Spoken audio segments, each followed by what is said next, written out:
But I want to thank Kargeji, Srimati Sonia Gandhi garu, Adevidanga Rahul Gandhi garu, Adevidanga Lakshaladi Mandi ma Congress Karagartalu, Ival Andaman Nicobar, Lakshadweep, ఎక్కడెక్కడి నుంచో నాకు ఫోన్లు congratulatory telegrams ఇవన్నీ రావటం జరిగింది. I'm deeply grateful for that affection that the people in the country have shown. And ఇప్పుడు బాధ్యత పెరిగిందే మాత్రం ఇది బహుమతిగా కాదు అని నేను తెలవపరుస్తున్నాను. ఇవాళ దేశవ్యాప్తంగా జరుగుతున్న పరిణామాలు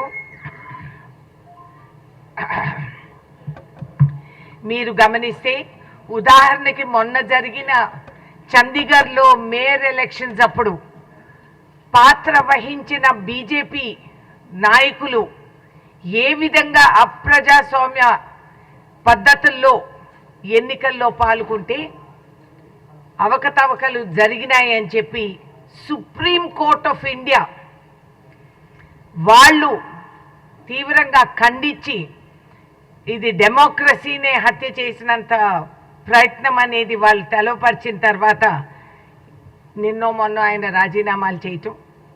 ఈ పరిస్థితి కేవలం చండీగఢ్ మేయర్ ఎలక్షన్స్ కాదు, యావత్ భారతదేశం ఎన్నికలు అని అనౌన్స్ చేసిన తక్షణం ఆ రాష్ట్రంలో వాళ్ళు రూలింగ్ పార్టీ వాళ్ళ పైన రైడ్లు చేయటం, ఈడీలు ఇంటి వరకు చేరటం, ఈ విధంగా భయ ఆందోళన వాతావరణం ఒకటి సృష్టించటం, ఆ తర్వాత ఎంటైర్ క్యాబినెట్ అలాంగ్ విత్ ప్రధానమంత్రి గారు దిగి రావటం, ఏవేవో కథలు చెప్పేయటం, ప్రజల్ని మభ్యపెట్టడం, ఇంతవరకు ఈ 10 సంవత్సరాలు అందరూ చూసి ఓర్చుకున్నారు. ఇక ఓర్పు అంత సాగదు అనేది అందరూ కూడా గమనించారు, గ్రహించారు.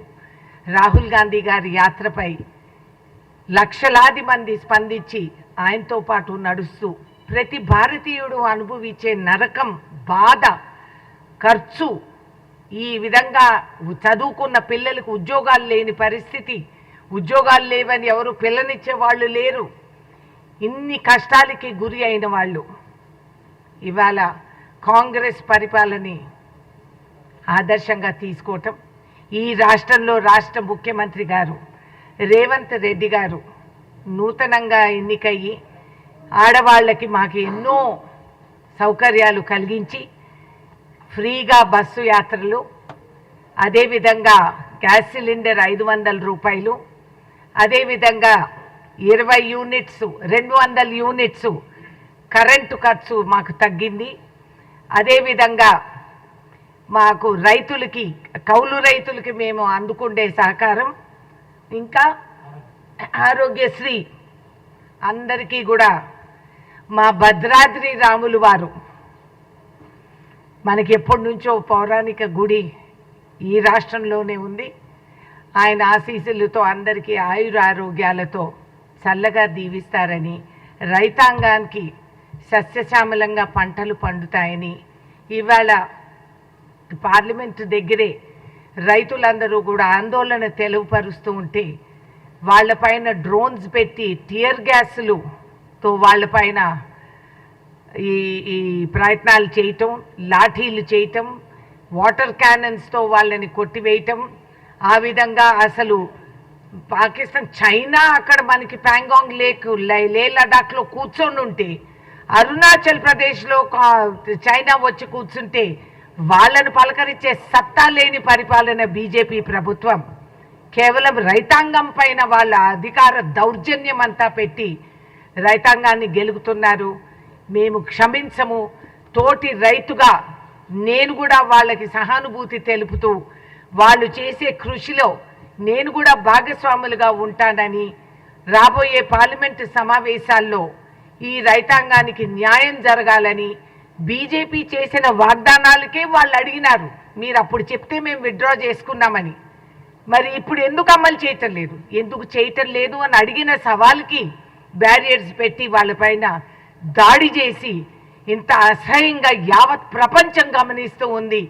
రోడ్డు పైన పోయే రోమియో కాడ నుంచి రాష్ట్రపతి భవన్లో కూర్చున్న వాళ్ళకి అన్నం పెట్టే రైతాంగాన్ని రెచ్చగొడుతుంది ఈ ప్రభుత్వం.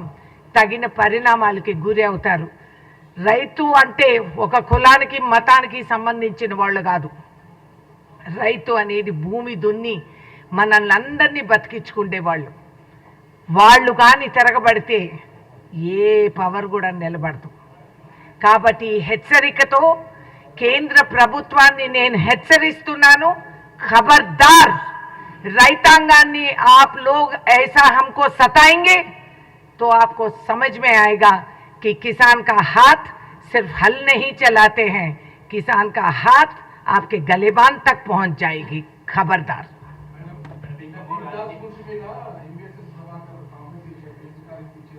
ఏమండి ఇప్పుడు బెంచ్ కార్ ఆమెకి ఇవ్వలేదు, నాకు తెలుసు. We are going to sue this వల్ల. ఎవడండి వీడు? అంత ఎవిడెన్స్ ఉందా?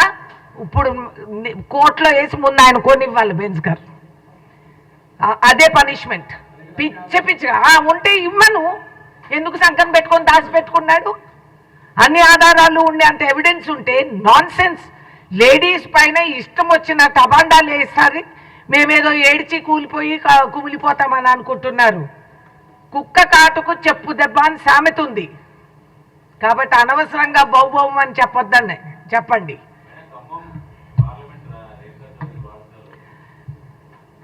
ఖమ్మం జిల్లాలో ఉన్న ప్రతి కార్యకర్త నా వారసులు. Everybody has a right. ప్రజాస్వామ్యంలో ప్రతి ఒక్కరికి హక్కు ఉంది. కాబట్టి కార్యకర్తల మనోభావాలు తెలుసుకొని వాళ్ళ అభిప్రాయాలని పట్టి, అదేవిధంగా సెలక్షన్ కమిటీ వాళ్ళందరూ కూడా ఒక నిర్ణయానికి వచ్చి ఎవరైతే గెలుస్తారో, నాకు కులం మతం ఏది సంబంధం లేదు, గెలుపే నాకు అవసరం. సో ఎవరు గెలుస్తారని మేము అనుకుంటామో మూకుమ్మడిగా అందరం కలిసికట్టుగా, అదృష్టానికి మాకు 3 మంత్రులు ఉన్నారు, 2.5 లక్ష మెజారిటీ ఆల్రెడీ లీడ్ ఉంది. అండ్ ఖమ్మం ఎప్పుడు కూడా గత 2 ఎన్నికల్లో కూడా మీరు గమనిస్తే రాష్ట్ర వ్యాప్తంగా ఒక తీర్పు వస్తే ఖమ్మం జిల్లాలో కాంగ్రెస్ 3 రంగుల జెండా రెపరెపలాడుతూనే ఉంది. And we will continue to keep that winnowing streak. కాబట్టి ఖమ్మం, డోంట్ వరీ.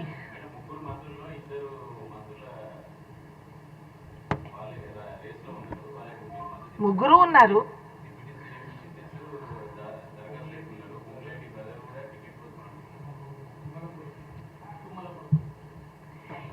ఎవరైనా ఉండని, ముగ్గురులో ఎవరు గెలుస్తారనేది నాకు అవసరం.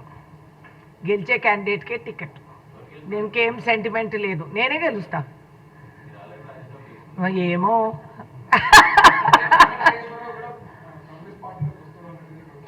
ఎప్పటి నుంచో పాపం ఆయనకి ఇంకేమీ దిక్కు లేదు. ఏంది సీటు కూర్చుండేదాన్ని, కుర్చీలు ఎప్పుడు ఇస్తాం మేము. ఎందుకు ఇవ్వము? ఎవరైనా వద్దన్నారా? ఎందుకు? ఇప్పుడు నా బ్రదరేగా. నేను శూర్పణకైతే ఆయన నా అన్నగారు అయితే ఆయన ఏమవుతాడు? చుట్టరికం ఏమవుతుంది? మరి అయోధ్య రాముడు ఆ పేరంత ఎత్తంగా లేనిది శూర్పణక వెనకాల దూరంగా ఉండదు కదా. రామభక్తులు తను కూడాను శూర్పణక జాతి తక్కువ అని చెప్పి ఒక దేశ ప్రధానమంత్రి హేళన చేసి ఆ జాతిని కించపరిచేటట్టు ఆ రోజు ఆయన పార్లమెంట్లో మాట్లాడారు. ఏం పర్వాలేదు. రాబోయే రాఖీ పండగకి నేను ప్రధానమంత్రి గారికి రాఖీ నేనే స్వయంగా కడతాను. ఇంకేమన్నా ఉన్నాయా questions? Right, thank you so much. మీ అందరికీ స్వీట్స్ खोलो डब्बा खोल के सबको बांटो. ఇంకేంటి డబ్బులు ఇవ్వాలా? మేము బీజేపీ కాదు, మేము కాంగ్రెస్.